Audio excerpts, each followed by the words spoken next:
Mesdames et messieurs, en ce moment la concurrence sur les airdrops est de plus en plus rude.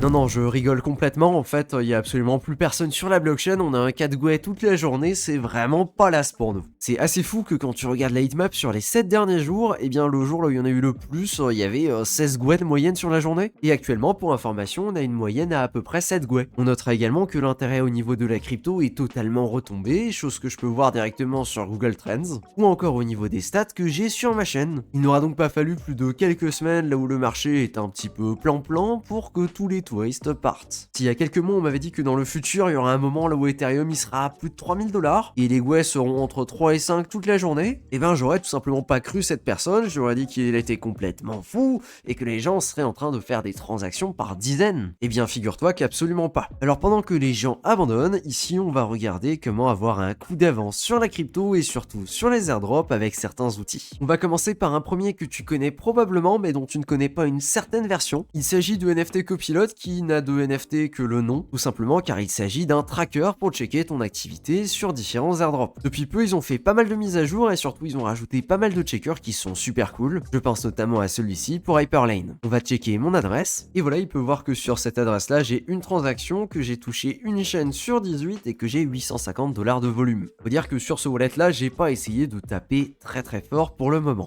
On peut d'ailleurs essayer de vérifier tout simplement en allant sur l'Explorer et effectivement il a raison, la transaction est juste ici. Pour je ne sais quelle raison, par contre ça n'arrive pas à traquer le volume qui est généré via les transactions Superform. Donc le volume qui est traqué via ce checker, eh ben, il est un poil plus faible que le volume que tu as réellement réalisé si tu as déjà utilisé Superform. A noter également que les checkers incluent zk-sync, Scroll, Linear, Base et maintenant même Hyperlane. Alors pour le coup, pour les autres on est déjà plutôt au courant donc il n'y a pas trop de suspense là-dessus, mais pour Hyperlane je trouve ça très cool. Dans la même catégorie, on va voir un site que tu connais également probablement qui s'appelle Wencer, littéralement basé sur la fameuse expression Wen Token. Quand est-ce que le jeton arrive, quand est-ce que l'airdrop est là. Faut dire qu'ils sont pas allés chercher très loin, mais que c'est quand même plutôt marrant. On va mettre le mode nuit parce qu'évidemment, on est des personnes qui vivent la nuit. Et ici aussi, tu as du tracking, mais ce tracking là, il est sur beaucoup plus de blockchains et de projets différents. Je sais pas, disons encore une fois Hyperlane avec la même adresse pour vérifier.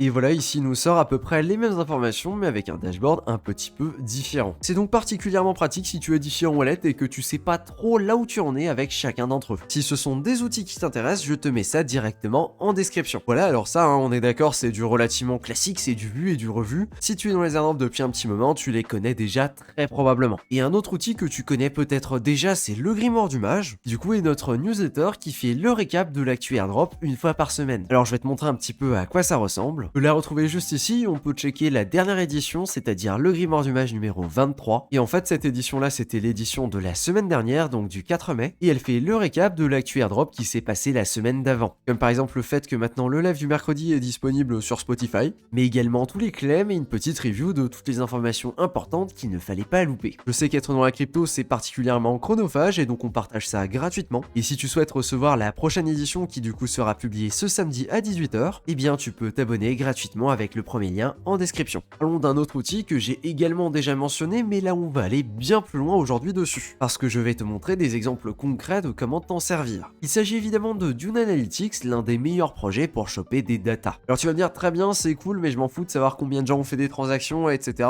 Sauf que non, voilà le secret, tu ne t'en fiches absolument pas. Pour ça, on peut faire plusieurs exemples et je pense que le plus parlant aujourd'hui, c'est celui de Layer 3 et de ses cubes. Comme tu le sais peut-être, il y a une campagne de Layer 3 qui est en cours et qui se termine aujourd'hui. Et sachant qu'il ne reste plus que quelques heures avant la fin, c'est évidemment le gros rush. Alors peut-être que tu te poses la question de savoir où est-ce qu'on en est, combien il y a d'utilisateurs qui en ont minté, etc. Notamment pour avoir une idée de s'il y a énormément de monde qui sont en train de le chasser, donc si ça vaut absolument pas le coup. Ou alors s'il y a peut-être très peu de monde qui est positionné et donc il y a peut-être quelque chose à gratter de ce côté-là. Et bien ça, c'est typiquement le genre d'information que tu peux choper sur Dune Analytics. Nous, l'information principale qui nous intéresse, c'est de savoir les gens qui en ont minté plus de 100. Ils représentent plus de 28 000 adresses. Ce qui finalement n'est pas tant que ça quand tu compares à d'autres airdrops. Et maintenant, si tu veux une meilleure idée, on a juste ici d'autres analytics qui du coup nous affichent combien de personnes sont dans quelle catégorie. Et ici, on peut voir que l'écrasante majorité, soit 93,4% des wallets qui ont au moins un cube, eh bien ils en ont minté moins de 25. Donc si tu veux commencer à sortir de la masse, le premier palier à aller taper, c'est au minimum d'en minter 26. Là où, comme tu peux le voir juste ici, il y a déjà largement moins de concurrence. Voilà, c'est vraiment une utilisation très basique de Dune, on n'a pas pas fait de maths compliquées, etc. On a juste utilisé des données qui nous ont été présentées, et avec ça on peut se fixer un objectif qui est cohérent par rapport aux autres utilisateurs. Si tu veux un autre exemple, on peut aussi regarder du côté des projets pour lesquels il faut venir stacker du jeton. Par exemple ici pour PIF on a l'information qu'il y a 150 000 stackers, mais on a également une information très intéressante, c'est qu'on peut savoir combien ces gens ont stacké. Et ça c'est quelque chose d'extrêmement parlant sur ce graphe là ou encore sur celui-ci, là où en fonction du top qu'on vise, on peut avoir une bonne idée de combien de personnes sont devant nous. Je sais pas, disons que tu vises le top 20%, et bien à l'œil ici je te dirais que c'est à peu près stacké plus de 2000 pif. Voilà encore une fois un exemple d'utilisation de Dune qui peut être très pratique. Une autre utilité de ce site, c'est également de savoir ce qui intéresse les gens avec juste ici la partie trending, qui te permet donc de mettre en avant les dashboards qui sont les plus utilisés, et donc ça peut clairement te mettre sur certaines pistes. Par exemple ici on peut remarquer que dans le top 10 des dashboards,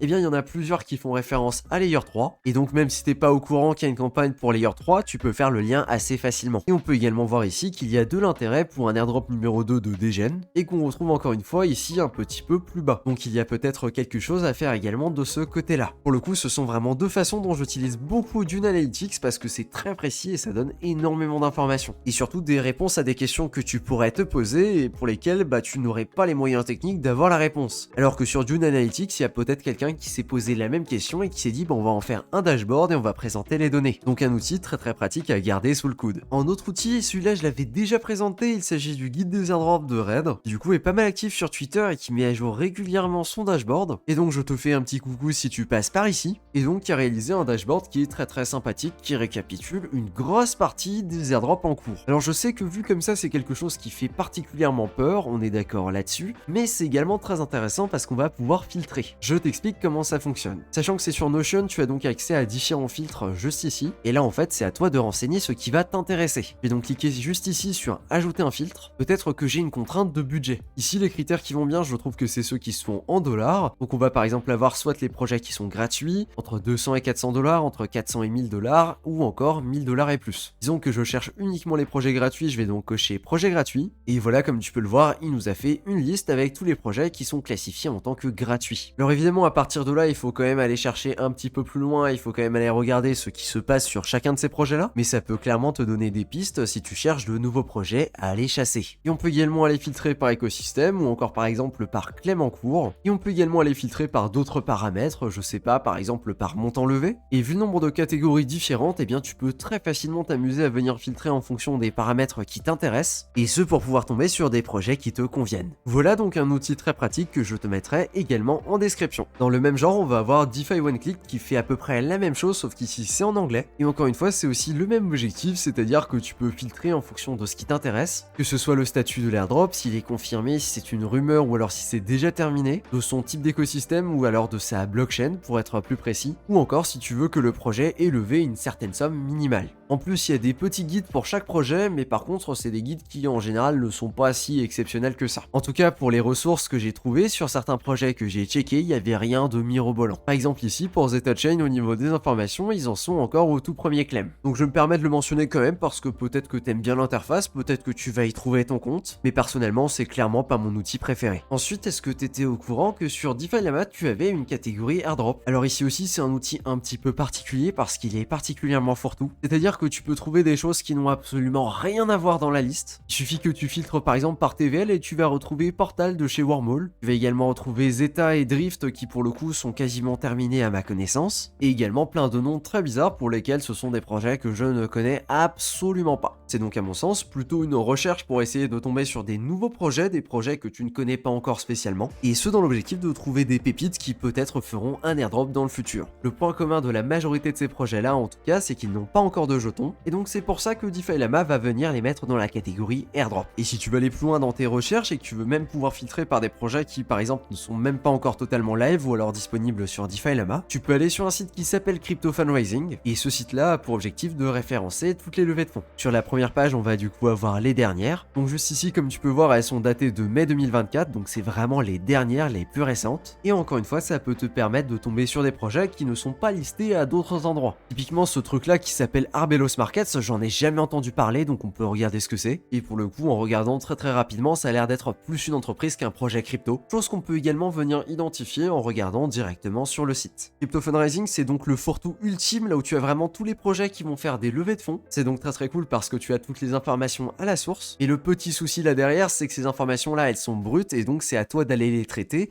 et c'est à toi également d'aller faire tes recherches sur ces projets-là. Et ce encore plus que sur les autres outils que j'ai pu te présenter jusqu'à présent. Donc à toi de regarder et de filtrer en fonction de ce qui t'intéresse. Et si tu veux avoir la liste complète, tu peux cliquer juste ici sur VC Deal Flow. Et voilà, donc tu peux descendre et tu peux regarder à peu près ce que ça donne. Et donc par défaut, c'est les dernières levées de fonds qui sont montrées en premier. Mais si tu as des critères particuliers que tu veux appliquer, que ce soit les montants levés ou alors une catégorie de projets particulière, eh bien ce sont des filtres que tu peux très facilement venir indiquer. Disons ici par exemple, je veux uniquement filtrer par des projets qui ont levé plus de 100 millions. Et donc là, on va très facilement tomber sur du Monad, du Berachain, du Eigenlayer, ou encore du Wormhole, du Layer 0 et même du ZK-Sync. Et ces projets-là, ils sont traqués depuis les premières levées de fonds, donc par exemple si on va sur Layer 0, eh bien on peut voir si on descend tout en bas que Layer 0, il est listé sur le site depuis avril 2021. Alors effectivement, à l'époque, quand il avait levé 2 millions, c'était difficile de prévoir que ça allait devenir aussi gros, mais en tout cas, c'était un des premiers endroits là où tu pouvais tomber dessus et le trouver de façon super early. Ce site-là te permet donc vraiment de te positionner très tôt sur des projets intéressants. Voilà, j'ai fait le tour de ce que je voulais te présenter dans cette vidéo. Merci à toi de ton attention et sur ce, je te dis à bientôt pour une prochaine. Ciao!